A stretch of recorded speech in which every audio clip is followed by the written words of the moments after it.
to Fasman Jarman's 5-minute reviews. The Giggle.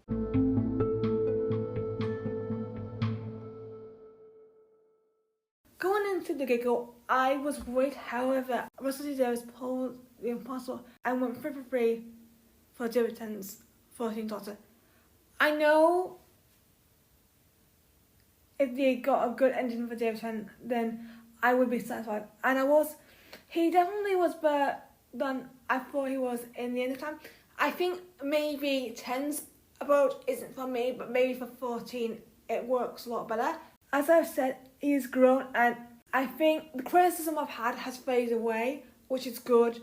And this is the standard that I do expect for Ncuti going forward. I just respect him a lot more, and I think David is showing what he's capable of.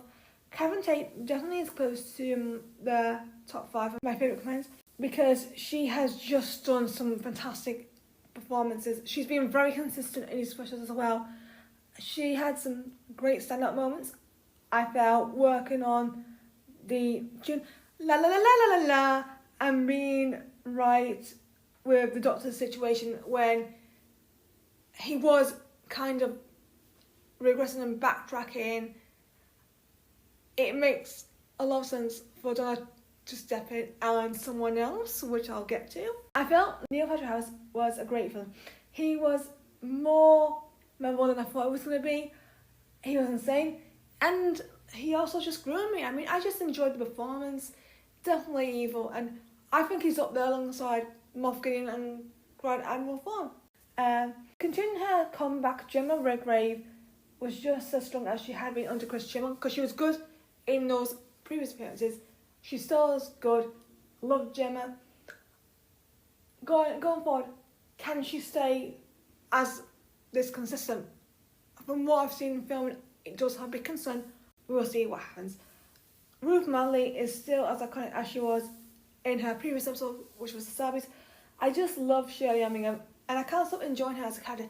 And if I enjoy a character, that's a good thing. And Ruth is doing that for me. Bonnie Langford's return is still brilliant.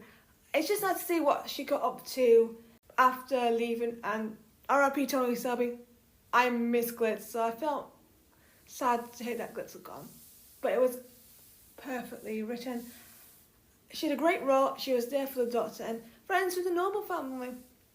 Bonnie is just showing the fact that classic companions tend to do a lot better in revival, but I'll get to that in a future episode, so stay tuned for that. It's time to talk about my boy, Ncuti Gatwa.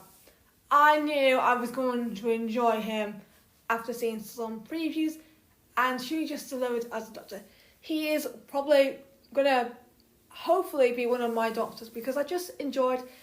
I like the fact that alongside on that, he tries to get 14 to understand that he has to let go, and I like that. And also having to defeat the toy maker, I really like that. It was such a comedy scene, but also there was a lot of stakes on dropping in, which they didn't. I felt the music was beautifully done by Murray Gold. He is staying exactly where he was, but also he's improved some of the tunes that he's originally done, and has got 15. 15 is still, has actually improved from when I first heard it in the orchestra. I was right. Life of Sunday. Up to you in the next episode. I like the unit building. I like that weapon on the reef. It was really interesting. It was nice to see the Doctor live with nobles at the end because it felt right, if I'm honest, because it shows David's character has moved on and needs to settle down. How long he was to stay, I don't know. But calling Rose his niece, it's the chef's kiss. Thank you, Russell. Still think this is probably the best of all 3 specials. David ending on a high. Ncuti got potential going forward. Dr. Tim, keep the consistent going because you're doing very well.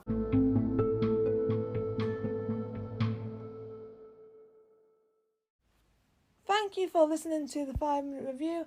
Please like and subscribe to the channel to stay in touch with all the latest regular episodes and reviews. Thank you for listening. I'll see you next time.